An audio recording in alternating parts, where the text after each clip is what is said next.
Not agreed to. Members, the next debate is on New Part 2A and New Part 7. We come now to a group of proposals that will be taken as one debate relating to advertising and sponsorship.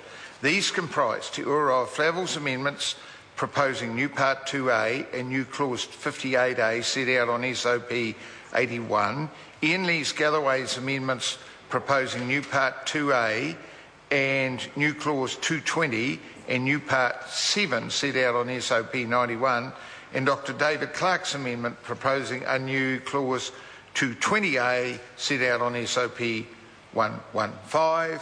Ian Lees-Galloway, you're seeking the call. You have it. Thank you, Mr Chair. During the Select Committee stage of the Alcohol Reform Bill, there was a significant voice from the submitters that the Parliament needed to have a look at how we regulate advertising and sponsorship of alcohol. In fact, 79% of those who submitted to the Select Committee advocated for a complete ban on sponsorship. There was considerable discussion around the Health Sponsorship Council proposal, which is what was done with tobacco, where tobacco sponsorship was removed, and the government stepped in and in a sense, I suppose, weaned those organisations that receive sponsorship from the tobacco industry off that sponsorship. And today, of course, smoke-free is still around, but it doesn't do as much as it used to. And those sports and arts and other groups that relied on tobacco sponsorship have moved on from that. And that was the thrust of many of the submissions to the Select Committee. Mr Chair, there's no doubt that in trying to find an appropriate position on advertising and sponsorship, that this is a balancing act. It is true that many organisations rely heavily on sponsorship, and it's also true that much of the advertising of alcohol that does exist is, I suppose, done in a good-natured way. It's certainly not, on the face of it, designed to encourage binge drinking or irresponsible use of alcohol. And so it is a delicate issue for Parliament, there's no doubt. It's also true that this is one of the issues that the alcohol industry least want Parliament to move on. Whilst there are plenty of other measures that are or could be addressed in this bill that the alcohol industry has stated that they're reasonably relaxed with, this is one that they are not relaxed about at all. And I can understand that such a level of opposition from an industry as large as the alcohol lobby does make governments nervous. However, that is not a reason for us not to act. And the Alcohol Reform Bill is certainly very light on the issue of advertising. In fact, really doesn't tackle it at all. So what we've seen is a range of proposed amendments from members, and I would like particularly to address my own, which I believe does strike a reasonable balance between the desire from those who are at the front line, who deal with alcohol-related harm and want to see alcohol-related harm reduced, and their desire to see a reduction or even an elimination of alcohol advertising, and those who rely on alcohol sponsorship and those who support the continuation of advertising of alcohol. All the measures in my supplementary order paper, sir, are lifted directly from the Law Commission report. So these have not been dreamed up. These have come from a very strong evidence base. These have come from the months of consultation, the screeds of evidence which has been gathered around alcohol-related harm, and come from a position where these are the points which have been pulled out as the things which need to be done to actually address advertising's role in the harm related to alcohol.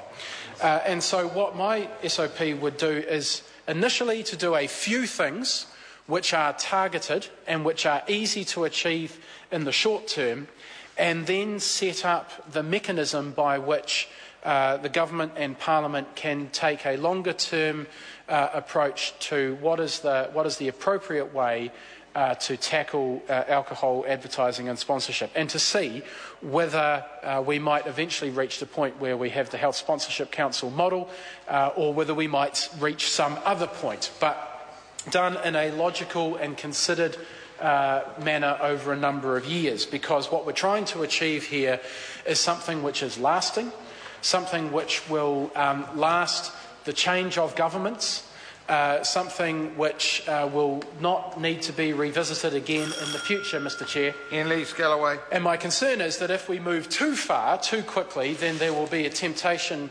to reverse that quickly, or indeed measures which go too far too quickly will not succeed in this House at this time. But also, if we do absolutely nothing, then we are not taking the opportunities that we have to address issues related to alcohol advertising. So what I propose is a number of small measures, mostly directed at children. One is to have a zone around schools in which alcohol advertising cannot exist. And I think particularly of some of the areas that I visited in Auckland. We're very, very close to schools. We see huge alcohol advertising, particularly advertising of extremely cheap alcohol, all in full view of children day after day after day as they are travelling to and from school. And what that normalises, or what that does, is it normalises the idea that alcohol is an important and everyday part of life, and in fact the advertising of alcohol at very cheap amounts it reinforces the idea that you should get as much of it as possible, and that when it's cheap you should buy as much alcohol as you possibly can. And that is just an environment in which I don't think we need our children to be growing up in.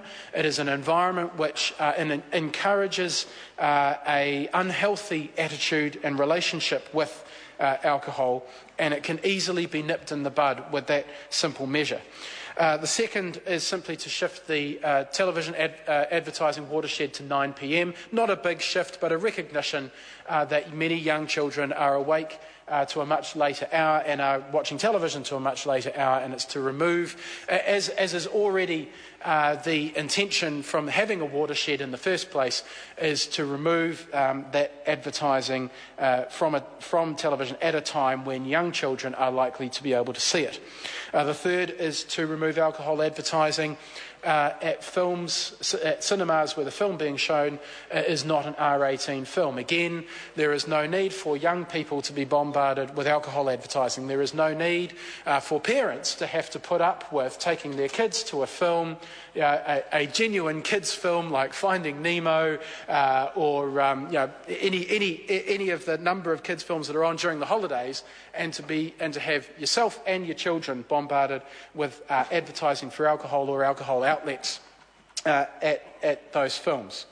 The fourth is to ensure that price and the discounting of alcohol cannot be included in any advertisements, because we know that, and this I know from the commentary from people who take an interest in the Alcohol Reform Bill, is the one aspect of this SOP that people are particularly interested in, because they know that advertising of discounted alcohol and cheap alcohol encourages purchasing of large volumes of alcohol, and that is something that we want to discourage as well. This is all about trying to create the right environment and send the right signals to people in terms of how they develop their alcohol purchasing attitudes and what their relationship is with alcohol.